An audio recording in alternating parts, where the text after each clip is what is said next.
ও wonderful weather. আজকে আমাদের এদিকে বৃষ্টি হইতাছে অনেকদিন পর দীর্ঘ, কি বলবো, এত ভালো লাগতেছে। এর জন্য আমরা সবাই মিলে বৃষ্টিতে ভিজতে আছি। একটার কুত্তা গায়ে বাঁচিরছে।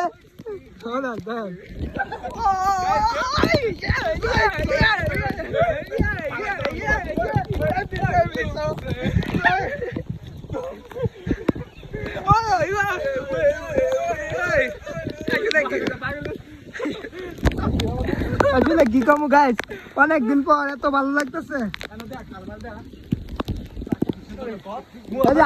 আমাদের প্রাকৃতিক সৌন্দর্য দেখেন, এবং এত ভালো লাগতেছে। বৃষ্টি হইতেছে আর কি বাতাস দেখেন, দেখেন কত বাতাস, এত সুন্দর ওয়েদারটা, এত ভালো লাগতেছে কি বলবো। দুই ভাগ হলে মানুষ দেখেন দেখা।